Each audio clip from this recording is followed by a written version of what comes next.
So we are in Holland,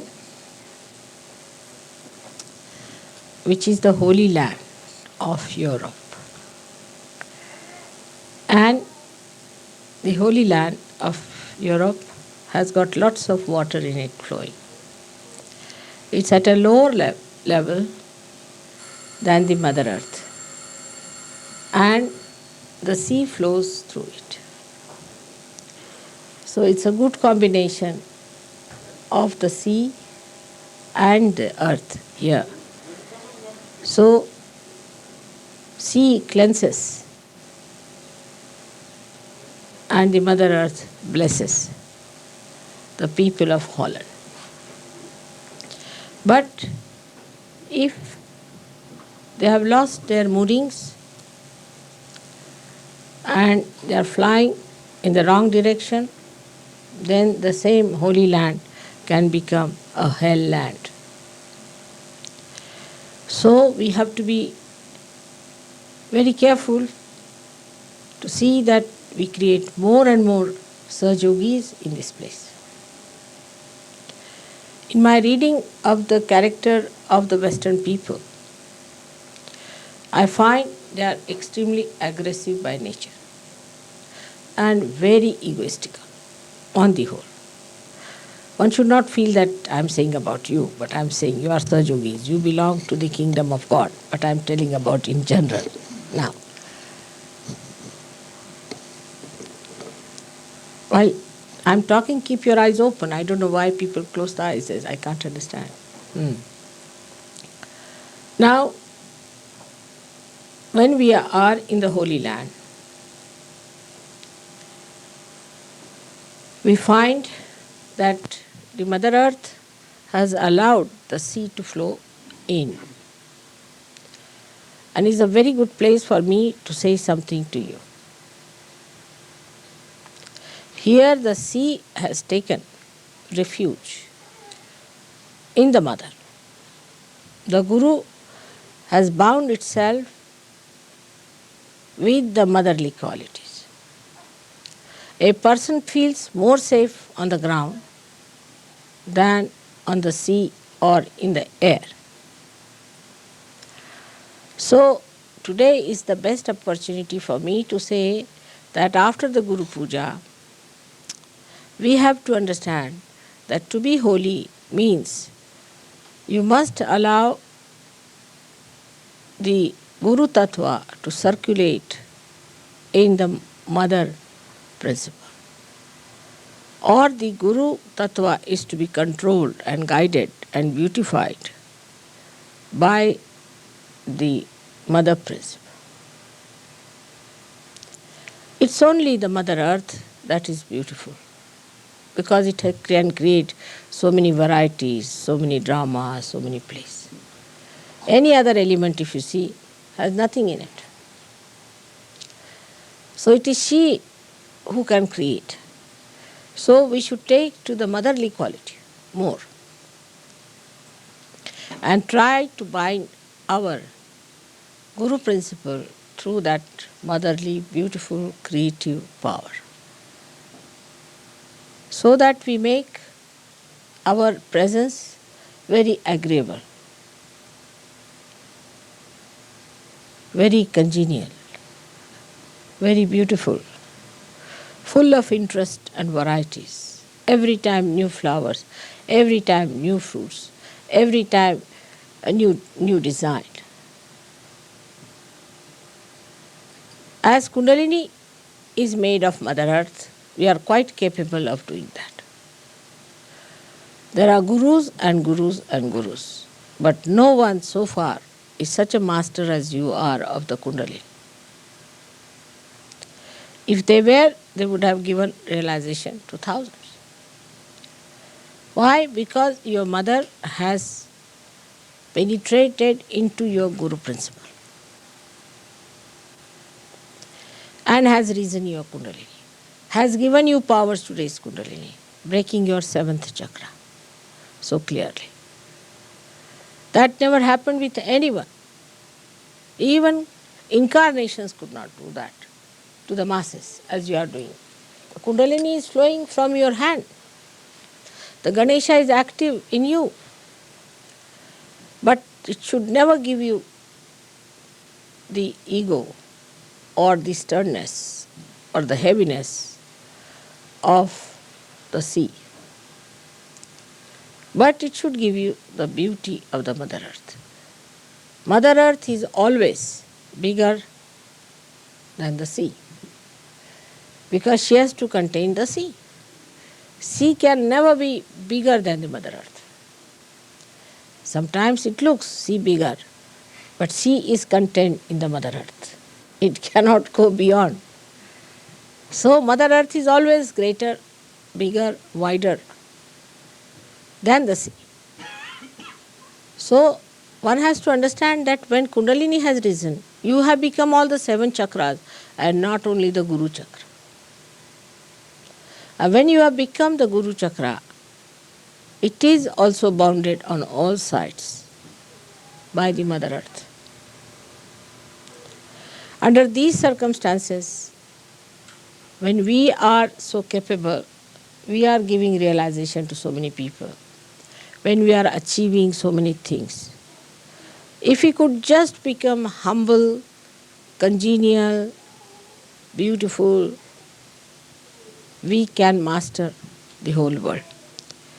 But I find in the styles of Sahajogi, especially in the West and westernized Indians, there is so much of ego still expressed in their talks, in their behavior. They are not capable of it. To see, I think, sometimes. But better see it. First you may have to act as sweet people. Maybe. But you must learn that way. If you do not understand that all your leadership, all your Guru Tattva depends entirely on the loving capacity of your mother, her patience. I get angry, but perhaps once in a 10 years or 12 years, something like that. Seldom. That's better. Then the anger has some meaning, but all the time if you are in a temper or you try to show off or if you have so much of ego that you go on asserting on wrong things, then you cannot be effective. Another thing I've seen, that ego has no discretion. Ego has no discretion of any kind. If you are egoistical, first thing you lose is discretion. Then what's the use of having this nonsense of an ego which doesn't give you discretion? And people who have greater ego always then assert, and you have to agree to that. You are more impressed by the people who have greater ego than yours. And you like the people who are without any ego, so you can oppress on them. But the discretion part is very poor. That you can see. The other day one guru had come, one gentleman had come, and he has given some mantra. It's by his guru. Now he can't hear anything against his guru. Why? Because his ego has chosen that guru. Because the ego has chosen, how can the ego be wrong? And ego is always wrong. Invariably it is wrong. Everything is upside down with the ego orientation. Gradually you will learn that in the West, people lack common sense. Completely they lack common sense in everything. I mean, if they had common sense, there would have been much less problems. But common sense is lacking, and also I find the same thing in Sahajogis. They lack common sense. You have to become so wise that common sense should be your nature. But common sense we lack. Like today, I'll have some water. Today I was discussing about, say, the labor problem, which is a very general problem.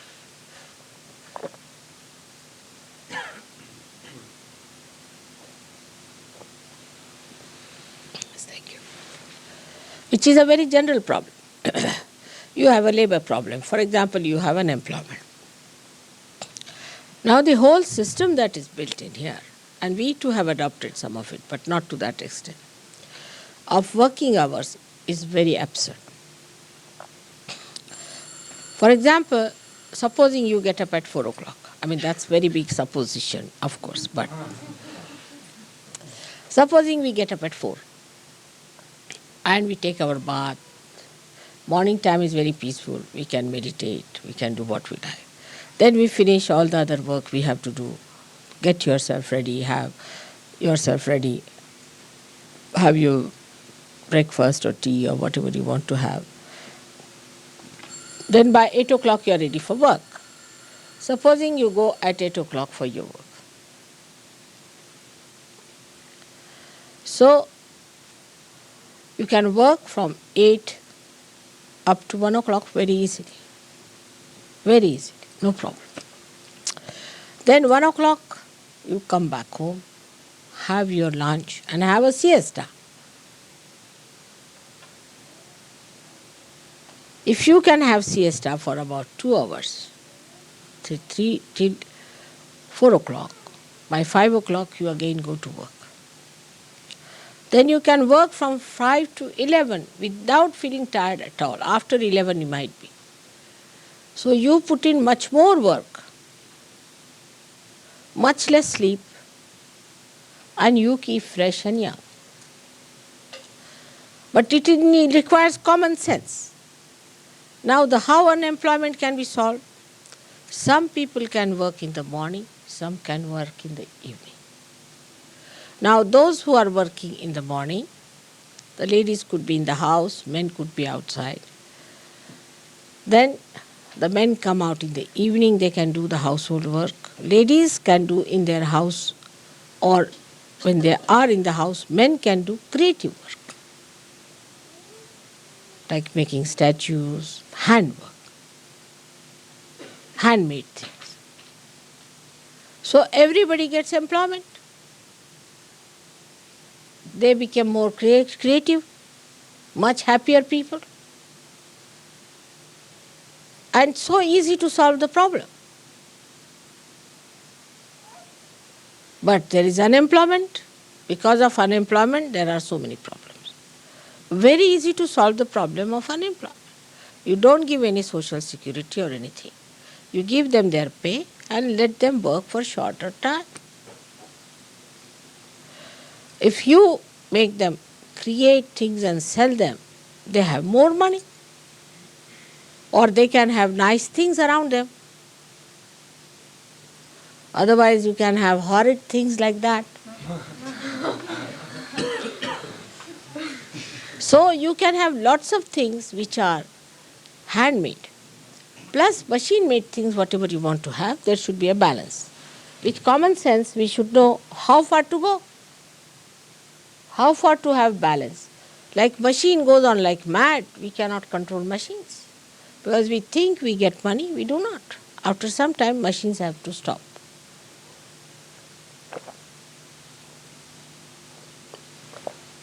So you have to go up to this. I am trying to put the Guru Tattva into the Mother Tattva.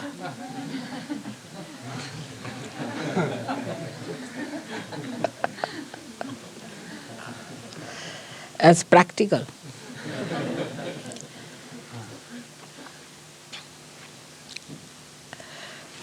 So, common sense should be applied.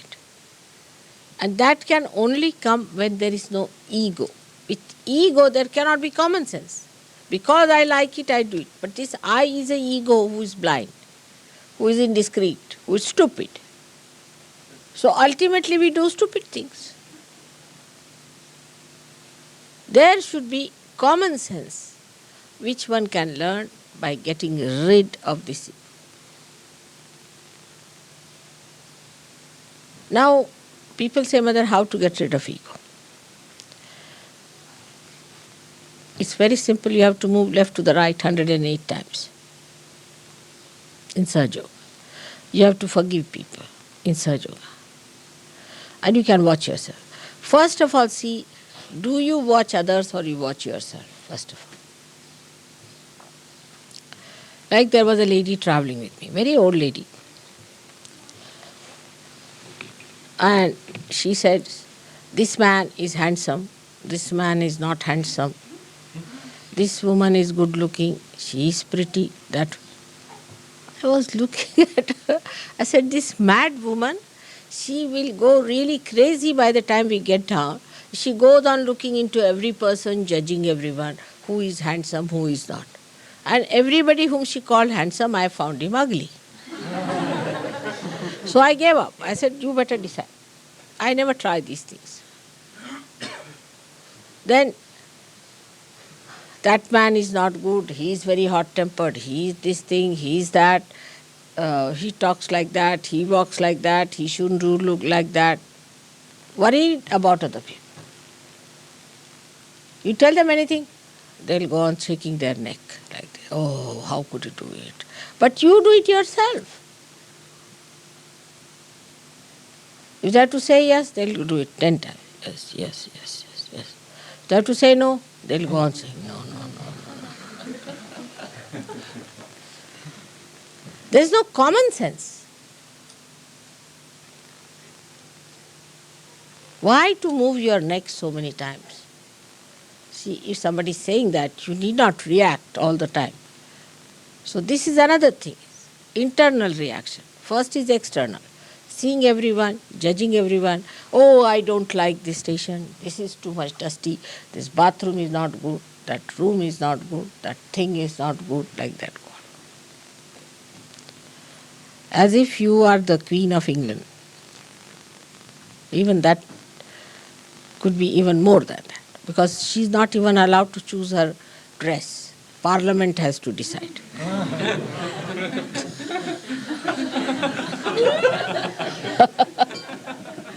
Poor thing cannot have any ego at all, poor thing.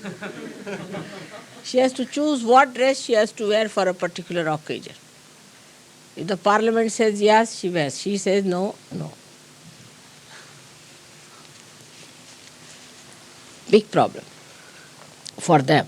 But for us who are free people, we must have common sense to understand what to do, where to do, what to talk, how to talk. But when there is ego, you cannot have common sense.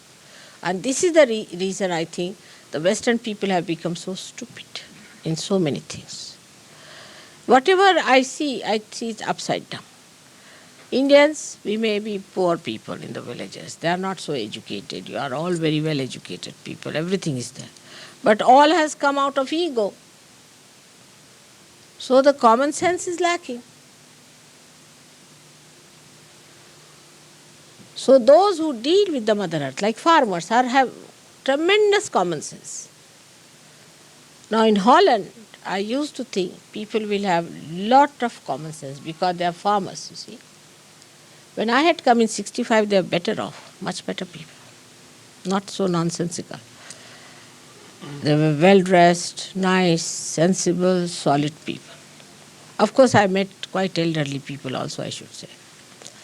But I was surprised that in the market you could not get a transistor made in Holland, could not get anything made in Holland. So I said, how is it? You don't make anything machine? He said, why should we? For our 25 bulbs of tulips in those days, we get one transistor from Japan. So why should we make a transistor? Common sense. We sent from here 25 bulbs, and they had fields and fields of all kinds of tulips all over, when I came here. So they said for 25 bulbs we get one transistor. So why should we? We export our bulbs to them and get their transistors. Why should we make transistors? Then they said we export our cheese to a particular country, or eggs to Italy, or chicken to this country, and we get all that we need. I was amazed. You see, they're so proud of their agriculture and so much doing like that way, which was a very sensible thing. And because they were dealing with the land, I thought I'll find Holland people to be the best. But then I got reports that people are absolutely gone off their heads. They have become like bullocks now. Working with the land, they have become like bullocks who plow the land. I was surprised. How have they become like bulls? They were very sensible people, very sensible. Farmers, sensibly dealing with things and working out things in such beautiful manner. Very innocent and simple people. And naive up to a point of sweetness. Very sweet. When we came here, they wanted to please us, so they wanted to put a flag for us, of our country. And they put Pakistan's flag in front of us.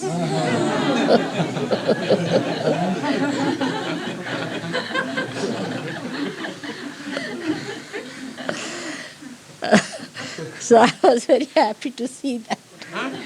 And they were talking vegetarianism, but when we came, my daughter had suddenly become vegetarian because she had developed a funny nausea in the ship, you see. So she was not eating any meat or anything. So she said, I am vegetarian. So they said, all right, then will you have chicken? They were that simple, very simple people. And now they're talking about vegetarianism. I'm surprised in 65 and 85 only in these 20 years, how much they are changed. Very nice. And they were not busy doing all these exercises and reducing weight or increasing weight and jogging on the road. Just now, yesterday I was walking, everybody was jogging like mad. Very sensible. But they have lost their common sense. Because perhaps they do not come in contact with Mother Earth. They are using machines too much. Maybe that is one of the reasons. And must be the air from other outside countries coming, and they think they are rustic, so they must accept that is all that is modern, sophisticated. Perhaps, maybe. There's a story about a farmer who was traveling by train. And there were some naughty boys who came from the city, so they wanted to pull the legs of the farmer. So one of the boys asked him that if the eggs are selling here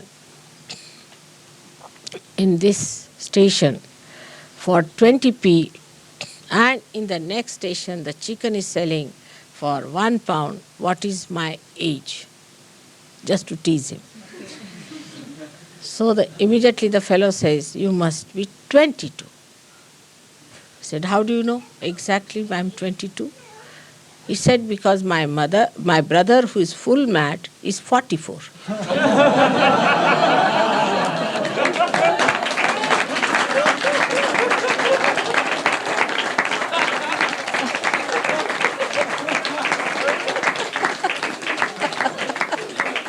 You see, they are so practical, so brass. You see, as you call in American language, brass tacks. You see, they know what is it. He looked at him and he said, 22? He said, how? Why? My brother, who is 44, is full mad. And these boys didn't know where to look, you see, because they wanted to tease him. And the farmers have great sense. Like we had one minister who had developed a bad neck, you see, White Vishuddhi, Prime Minister. He was Chief Minister. He used to go on like this, his head used to go like this. So some farmers came to see him. They saw him and they looked at him. They said, oh, he's saying no already, what's the use of telling him anything? We have lots of stories of farmers in India, which shows how much they understand life. I had a very nice gardener. He was from a village. So there was one fellow, old fellow, another gardener. He says, no use talking to this old fellow. I said, why? He said, if he is a Hindu, then an old man is a gone case. I said, why? Because in young age they live like ascetics and in old age they become like bhoots. But if he's a Muslim, they don't live like ascetics in young age. They enjoy life and in old age they are satisfied souls. So you better talk to a Muslim old man than to an Hindu old man. I mean, the reading is so correct about things, Everything that he said was so practical and so sensible. I was really surprised how he could say these things with such sweetness and with such goodness, and how he understood so many things so well. And he was a very young fellow, about, I would say, 30, 32 years of age. So he came to Bombay to see us. He didn't know our full address. He only knew Marine Drive. So he told the fellow, his taxi fellow, you drive me at Marine Drive. He said, Marine Drive is a big place. He said, drive me anywhere in Marine Drive. He drove. So he went and asked, is there a very tall gentleman staying in Marine Drive somewhere? And you see, my husband is one of the tallest in Indians, you see. So he went to the servants, asked, have you seen any tall Saab anywhere? He said, there's one tallest staying there, you see. So that's how he came to our house. And he showed them his shoes. This shoe is given to me by my Saab. He is also very tall, you see. So he said, this shoe he has given me. And he wears the same style of shoes. So servants notice all these things. They were practical people. So another gardener who met him, he said, yes, there's a tall fellow and he wears the same type of shoes. So he came to our house. How they are sharp and how their eyes are so penetrating, how they know everything about everything. It is remarkable, very remarkable. And that is what we have to be. We have to be gurus with the mother's influence on us. All the time the mother controlling us, the mother guiding us, the mother making our banks, mother making our maryadas. So the motherliness is your blessing. Today you are raising your kundalini because your guru is a mother. Otherwise you could never have done it. And that is why motherliness is so important. One of the reasons perhaps why the Sahajogis run away from the leaders and sometimes from the people who want to have followed may be that we do not know that they are just entering in, just opening out. So try to be kind, just hatching. The little chicks, you see, will die very fast. You have to handle them very, very carefully. I am saying this after so many years of not saying this. And I am requesting all of you, try to develop, sit before the mirror and try to act like a mother, let us say. Practice it. Try to be nice, kindly, gentle, patient. If you want to spread Sahaja Yoga in the West, we have to do that way. Not in Maharashtra. Maharashtra's mothers are quite strict and they are straightforward. And children are used to it. You might find that you will say that my mother was a very strict lady, but I think I like her very much because she's taught me so many things. My sisters are expert cooks. We are very good in our life. We are doing so well in life. We don't trouble anyone. All these things have come from our mother. She was a strict lady. She would not tolerate any nonsense. She would never tell a lie herself. And if you tell her, all right, if this gentleman is coming, you tell that I'm not in the house. Don't tell me to tell lies. I'll tell him that you told me to tell the lies. That's how she was.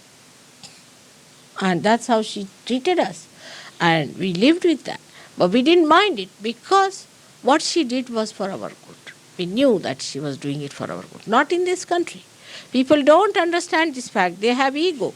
They never understand that this is for your good. They will always understand this is aggressiveness because they themselves are aggressed or they are aggressive. If they are aggressive, they are even worse. So try to understand what is the situation is in this country. I have adjusted myself. You also should adjust yourself here to the way it is.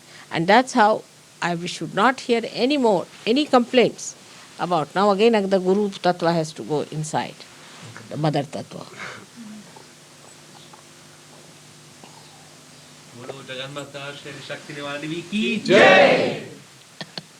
So next time I will not have any complaints, but they should all say, oh mother, what a nice man, he's so kind, he's so gentle, so very sweet. It doesn't take at all anything to be done. Now in this good atmosphere, when the nature is so abundant and the sun also is hiding its own sharpness, when everything is so beautiful, we should decide that we will behave in a manner that will behove our mother. and not fight, not quarrel, not say things. Like somebody in the train now, supposing going, will go and quarrel with the ticket collector. This is my seat, that is my. Sahaja does not do that. Sahaja, all right, you don't want, all right, I'll sit here, all right, whatever is legal, I'll do that. Whatever is proper, I'll do. You want it, all right, doesn't matter. You don't allow, all right. Immediately the person melts away. But if you know this is my seat, I've booked it, this, that, and then your mother plays tricks there, on top of that. So ultimately you find that the seat was not yours.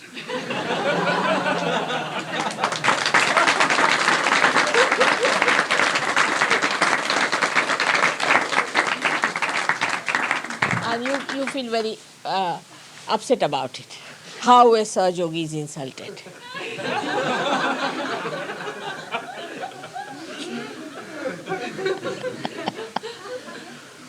So that is how it is going to work out in this beautiful manner if we understand the beauty of sweetness and beauty of your Mother Earth. How she beautifully creates everything. And even she's so sweet, I tell you, that if you are sleeping under a coconut tree, can you imagine now? A coconut is so big, if it falls on anybody's head, finished. Stomach also, terrible. It can break your bone. But it will never fall on any human being or any animal. Can you believe it? It's a fact. That is Utambara Pragya. That's the quality of the Mother Earth. It never falls on any human being or animal. How does she manage that? And you have seen how the flowers also fall gently. You never see the flowers growing. How the mother does that? Otherwise we'll have problem, you see. Suddenly you see a flower, tuk, tuk, tuk, tuk, tuk.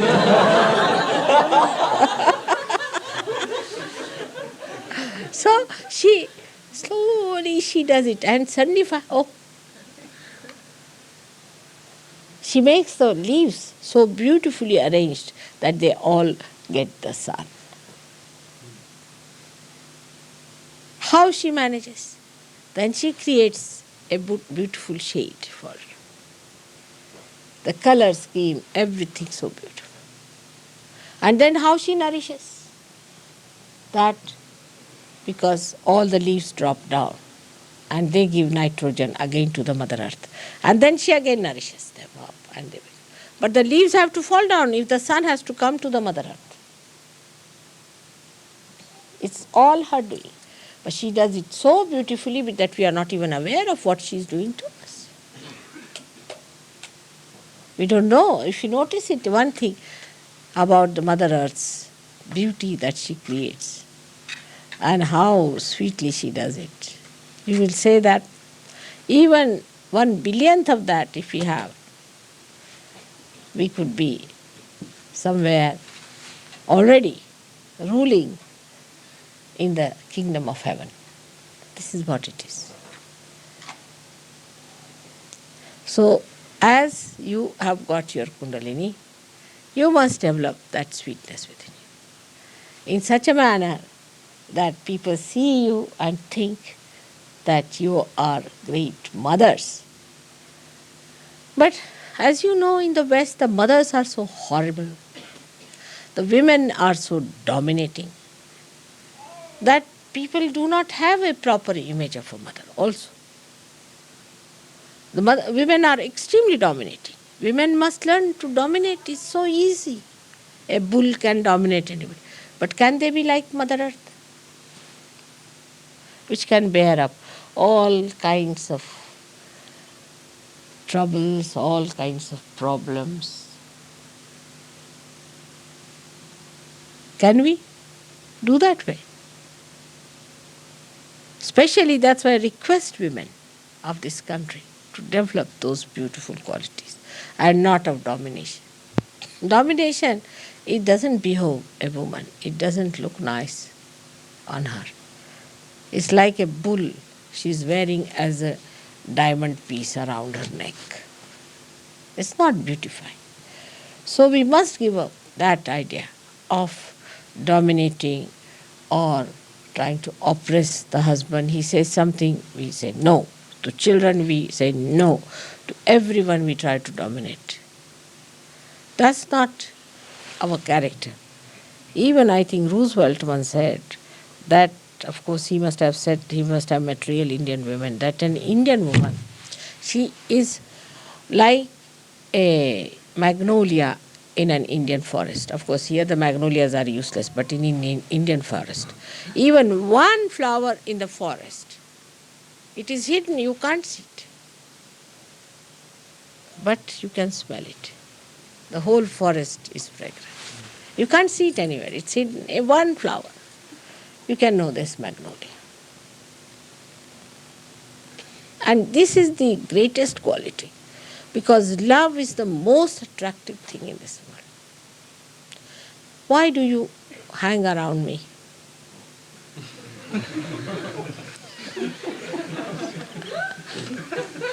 Just ask yourself. Because I have vibrations, my photograph has got. No. You feel that you are loved, that I love you. It's a very great quality.